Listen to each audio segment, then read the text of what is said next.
ఒక అంశం మీద మాట్లాడమని చెప్పినప్పుడు నిజానికి కవిత్వం అనుకున్నాను. కవిత్వం సిద్ధారెడ్డి సార్ మాట్లాడారు. తను నారాయణ శర్మ గారు మాట్లాడారు కాబట్టి కవిత్వానికి ఇంకా కొంచెం గ్యాప్ ఉంటే బాగుంటది అని నాకు తెలిసిన ఇంకొక అంశం తులనాత్మక సాహిత్యం అధ్యయనం లేదా పరిశోధన. తులనాత్మక సాహిత్య పరిశోధన మీద నేను ఒక కొంత అభిప్రాయంతో కూడినటువంటి ప్రసంగం అనుకోండి, చర్చ అనుకోండి, అది చెయ్యాలనుకొని మీ ముందుకు వచ్చాను. అందరూ తెలిసిన మిత్రులే కాబట్టి నా కమ్యూనికేషన్ మీకు చాలా ఈజీగానే ఉంటుంది. ఇప్పుడు తులనాత్మక సాహిత్యం, దాని అధ్యయనం గురించి, దాని పరిశోధన గురించి తెలుసుకునే ముందు ఒకటి రెండు ప్రాథమికంగా మనం మాట్లాడుకోవాల్సిన అంశాలు ఉన్నాయి. ఏంటంటే సాహిత్యంలో పరిశోధన అనేది ఒక కొత్త భావన. రీసెంట్ టైమ్స్ లో మాత్రమే, రీసెంట్ టైమ్స్ అంటే అట్లీస్ట్ ఒక 100 సంవత్సరాల నుండి ప్రారంభమైంది, లేదా 150 సంవత్సరాలు అని చెప్పొచ్చు మాక్సిమం. అంటే బ్రౌన్ కంటే ముందు ఎక్కువ పరిశోధనలు జరిగినట్టు మనకు ఆధారాలు అయితే లేవు. అయితే సాహిత్యంలో పరిశోధన యొక్క అవసరం ఏంటి అని అప్పుడప్పుడు ప్రశ్నలు వస్తూ ఉంటాయి. ఆ ప్రశ్నలు చాలా సహజంగా ఏం తెలియదు. ఒక అమాయకుడైన కొత్త విద్యార్థి సాహిత్యంలో పరిశోధన ఏంటి, పరిశోధన అంటే సైన్స్ కదా, హైడ్రోజన్ ఆక్సిజన్ ఈ రెండు కలిస్తే 2:1 పద్ధతిలో అయితే నీరు అవుతుంది, కానీ సాహిత్యంలో పరిశోధన ఏంటి అనే ప్రశ్న వచ్చినప్పుడు దానికి చాలా సింపుల్ జవాబు ఏంటంటే, సాహిత్యం ముందుకు నడుస్తూ ఉన్న కొద్దీ కొన్ని ఒమిషన్స్, కమిషన్స్ క్రిప్ట్ అవుతాయి, అందులోకి చేరిపోతాయి. అంటే అచ్చు లేని కాలం నుండి నడుస్తున్నటువంటి చాలా మోడర్న్ టెక్నాలజీ ప్రింటింగ్ దాకా వచ్చినప్పుడు సాహిత్యం ఇక్కడి దాకా, ఇప్పుడంటే పుస్తకం వచ్చింది 50 ఏళ్లకు మళ్ళీ ఆ పుస్తకాన్ని రీప్రింట్ చేస్తే పుస్తకం వస్తుంది. మరి మొదటి నుంచి 11వ శతాబ్దంలో వచ్చిన పుస్తకం నన్నయ్య ఏదో, లేకుంటే పాల్కురికి సోమనాథుడు 12వ శతాబ్దం అనుకుంటే అది ఇక్కడి దాకా ఎట్లా వచ్చి ఉంటుంది అని మనం ఆలోచించాలి. ఆలోచించినప్పుడు కేవలం ఆసక్తి ఉన్నటువంటి వాళ్ళు, లేదా దాని బాధ్యతగా భావించేటటువంటి వాళ్ళు గురుకులాల్లో పఠనాలు, గాత్రాల ద్వారా కొత్త తాళపత్రాల మీద రాసుకోవడం ద్వారా అది ఒక తరం ఇంకొక తరానికి అందిస్తూ వచ్చింది. ఇట్లా అందిస్తూ వచ్చినప్పుడు గుణాలు, దోషాలు అంటే అందులో చాలా జాగ్రత్తగా చాలా బాగా రాసిన వాళ్ళే బాగానే ఉంటాయి, కానీ తప్పనిసరిగా కొన్ని తప్పులు కూడా దొర్లుతాయి. దొర్లినప్పుడు ఒక్కొక్క చోటికి ఒక్కొక్క తాళపత్రం పోయినప్పుడు దీనికి బెస్ట్ ఎగ్జాంపుల్ ఏంటంటే, ఏది సరి అయిన రచన, ఒకవేళ పాల్కురికి సోమనాథుడు లేదా నన్నయ్యని అనుకుందాం మనం. నన్నయ్య ఈ పద్యాన్ని అమెరికాలో ఉన్న ప్రతిలో ఒకలాగా కనబడుతుంది, మధురైలో ఉన్న ప్రతిలో ఒకలాగా కనబడుతుంది, హైదరాబాద్ లో పరిసరాల్లో దొరికినటువంటి మహాభారతం ఆది పర్వంలో ఒకలాగా కనబడుతుంది. ఏ వర్షన్ కరెక్ట్ అని చెప్పడానికి 1968లో ఉస్మానియా యూనివర్సిటీ వాళ్ళు మహాభారతం సంశోధిత ముద్రణం అని ప్రకటించినప్పుడు దాన్ని చూస్తే మనకు చాలా ఆశ్చర్యం కలుగుతుంది.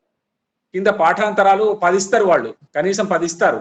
10 చోట్ల 10 రకాలుగా ఉన్నప్పుడు ఏది కరెక్ట్ అని నిర్ణయించడానికి ఒక పరిశోధన అవసరమైంది. మళ్ళీ ఆ పరిశోధన కేవలం పాఠాంతరాలు నిర్ణయించడం కోసమే కాకుండా, బ్రిటిష్ విద్య అనుకోండి, ఇంగ్లీష్ విద్య లేదా ఆధునికత అనేది ఎంటర్ అయిన తర్వాత ఇంకా చాలా అంశాలని పరిశోధించాల్సినటువంటి ఒక పరిస్థితి ఏర్పడ్డది. చాలా మందికి కవులు కానీ రచయితలు కానీ, కవులు ముఖ్యంగా ఏ కాలానికి సంబంధించిన వాళ్ళు, వాళ్ళ మీద పనిచేసిన సామాజిక ప్రభావాలు, వాళ్ళని రచన చేయడానికి కారణాలేంటి అనేది పరిశీలిస్తున్న క్రమంలో పరిశోధన యొక్క లోతు చాలా పెరగవలసిన అవసరం వచ్చింది. ఇట్లా ఈ పరిశోధన నడుస్తూ వచ్చింది. ఇంకా దాని గురించి మనం ఇంకా వేరే సబ్జెక్ట్ అది.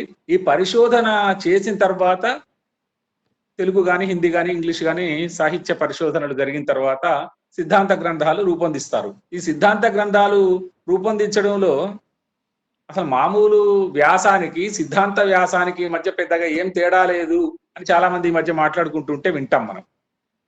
సాహిత్య వ్యాసానికి, సిద్ధాంత వ్యాసానికి మధ్య నిజంగా చాలా స్పష్టమైన తేడా ఏంటి అని చాలా సార్లు చర్చ వస్తే సరి అయిన ఆన్సర్ చెప్పడం కూడా కొంచెం కష్టమే అని అనిపిస్తూ ఉంటది. నాకు తెలిసి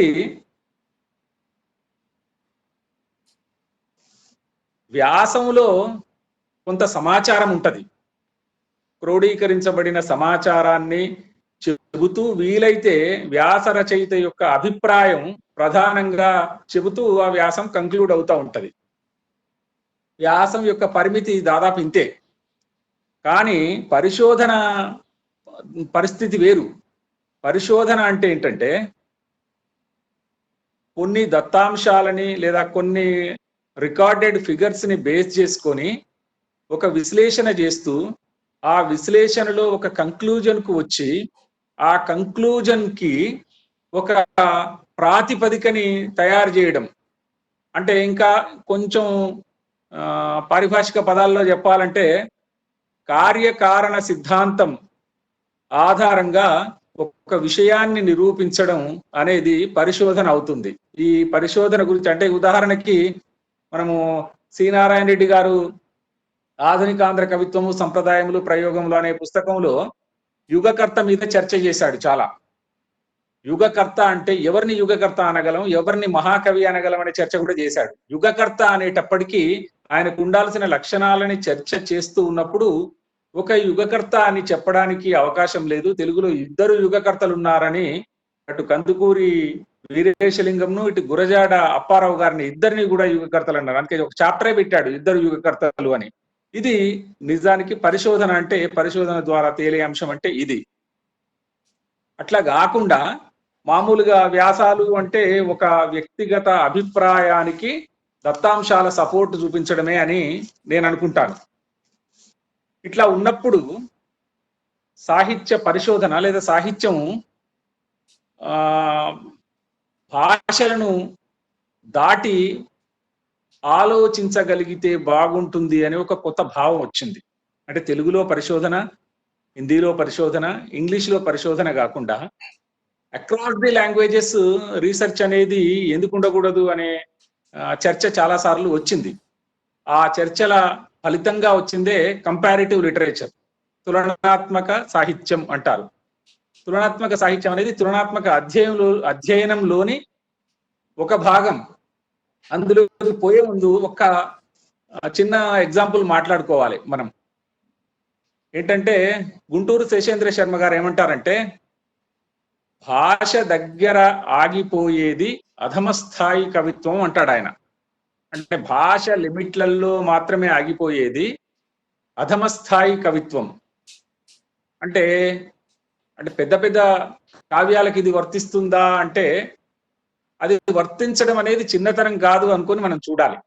అంటే భాష స్థాయిలో ఆగిపోతే అది చాలా స్థాయి తక్కువ కవిత్వం అని అంత రూడ్ గా నిర్ణయించకుండా మనం ఒక కవిత్వాన్ని చూద్దాం. ఒక ఎగ్జాంపుల్ చెప్పుకోవచ్చు. మనందరికీ తెలిసిన ఒక పద్యం చూద్దాం. ఏంటంటే మనుచరిత్రలో ప్రవరుడు సొంతంగా ఆయనే చెప్పుకుంటాడు. దాన జపాగ్నిహోత్ర పరతంత్రుడనేని భవత్ పదాంబుజ ధ్యాన రతుండనేని పరదారధనాదుల గోరనేని సన్మానముతోడ నన్ను సదనంబున నిల్పు మినుండు పశ్చిమాంభోనిధి కృంకయున్న రయంబున హవ్యవాహన. ఇది పద్యం. దీన్ని సార్ ఒక సబ్మిషన్ సార్, మీ చెప్పండి. వీడియో కనబడతలేదు సార్, వీడియో మ్యూట్ లో పెట్టేసారు, వీడియో కనబడకుండా చేశారు. అవునా? ఒక్క నిమిషం ఆగండి.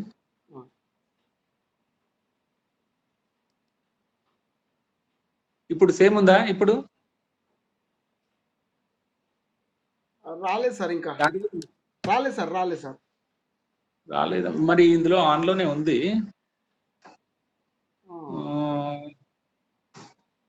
ఆడియో అయితే ఉంది కదా క్లియర్ గా, వీడియో ఆడియో రావట్లేదు అంట. ఆడియో ఉంది.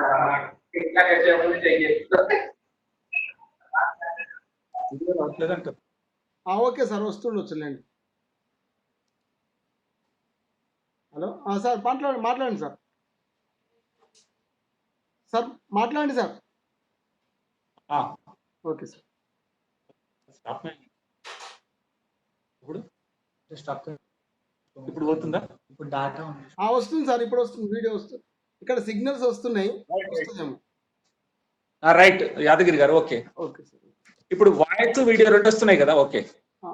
సార్ ఇప్పుడు భాష భాష భాష దగ్గర ఆగిపోయేది అనే దగ్గర మనం ఒక మనుచరిత్రలో పద్యం చూసాం.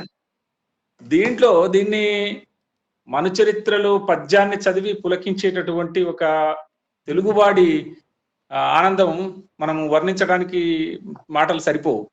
కానీ దాన్ని ఒకవేళ ఇంగ్లీష్ కు తీసుకుపోవాలంటే ఎవడైనా కేవలం వస్తువునే తీసుకుపోతాడు. వస్తువుని ఇట్లా చెప్పొచ్చు. నేను నాకు తెలిసిన భాషలో చెప్తున్నాను. దాన జపాగ్నిహోత్ర పరతంత్రుడు అని ఏంటంటే, if I am a hearty donor, enchanter, fire prayer, devotee of your flower-like sacred feet. If I am truly away from eyeing on the others woman and wealth, అంటే పరదారధనాదుల కోరనేని అన్న దగ్గర, if I am truly away from eyeing on the others woman and wealth, oh God of fire, having air as a vehicle, honorably take me to my home before the sunset in the West Ocean అని చెప్పుకోవచ్చు. దీన్ని English వాడు ఏం అర్థం చేసుకుంటాడు? యాదగిరి గారు వినబడుతుంది sir. Okay. English వాళ్ళు ఏం అర్థం చేసుకుంటారంటే, వాళ్ళకి కొద్దిగా ఆసక్తి కలిగించే అంశం నాకైతే ఒకటే అనిపిస్తుంది, air as the vehicle of fire అని వాడికి కొత్తగా అనిపించుండొచ్చు. అంటే గాలిని వాహనంగా కలిగినటువంటిది అగ్ని అనేది చాలా కొత్తగా కనపడుతుంది, దానికి అట్రాక్ట్ అవుతాడు. కాబట్టి భాషని దాటినప్పుడు చాలా అద్భుతమైన భాషా పాండిత్యం ఉన్నటువంటి సాహిత్యం చాలా బలహీన పడిపోతుంది అనేది తులనాత్మక సాహిత్యానికి ఒక పునాది లాంటిది. మనకు తెలుసు ఆధునిక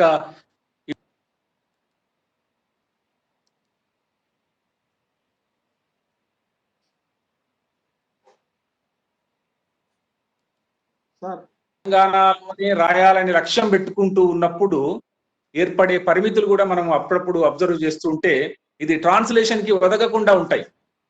ట్రాన్స్లేషన్ కి ఒదగని పోయము తెలుగులో బాగుంటుంది, కానీ వేరే భాషల్లోకి పోయేటప్పటికి అది అంత రంజిల్లే అవకాశం లేదు. కాబట్టి మనం ఇది కూడా ఒక ప్రాతిపదిక.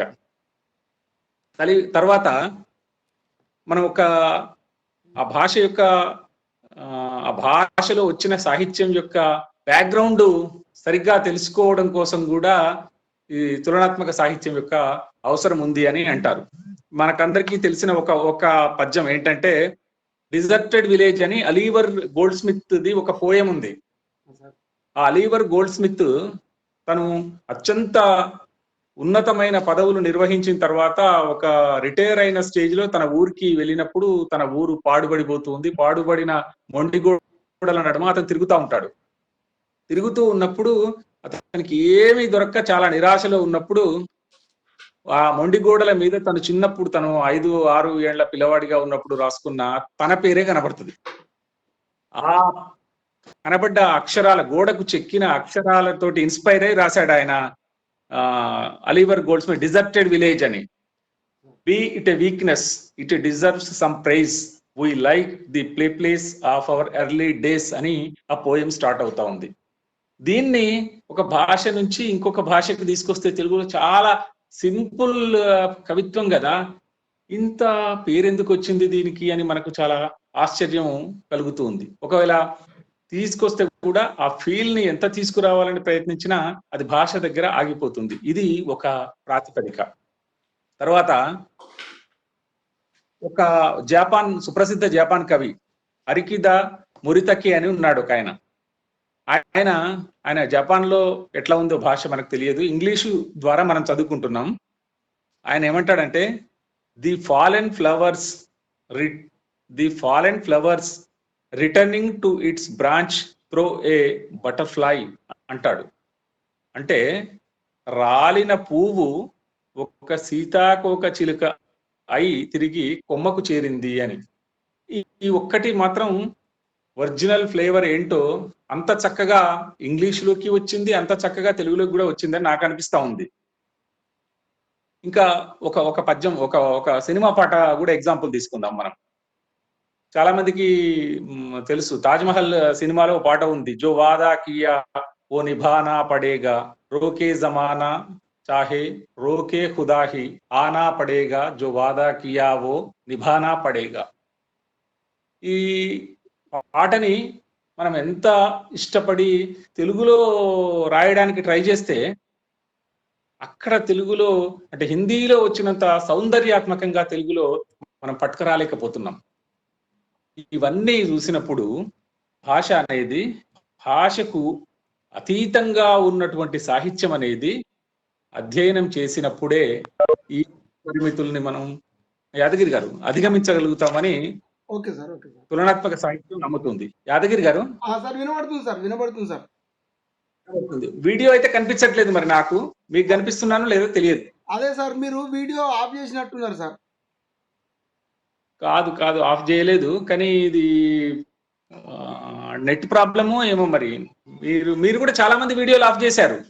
లేదు సార్, ఎవరి వాళ్ళు ఆఫ్ చేసుకుంటారు సార్ మీరు మాట్లాడేటప్పుడు. నేను కనబడుతున్నాను చూడు సార్, ఇప్పుడు నేను ఆఫ్ చేసుకున్నాక అట్లా మీరు కూడా ఆఫ్ చేసి ఉంటారు. ఆ మైక్ పక్కకు వీడియో కెమెరా బటన్ ఉంటుంది, దాని మీద వచ్చినట్టుంటారు సార్. సార్ వీడియో ఆన్ చేసే ఉంది కానీ సిగ్నల్ సరిగా లేకపోవడం వల్ల కనిపిస్తలేరు, నడిపించండి. Okay sir, okay okay okay okay okay sir. Sir కానివ్వండి సార్. యాదగిరి గారు ఒక పని చేద్దాం, మనం ఇంకా ఆడియో వచ్చినంత సేపు కంటిన్యూ చేద్దాం. సరే సార్, సరే సార్, సరే సార్. Okay okay sir.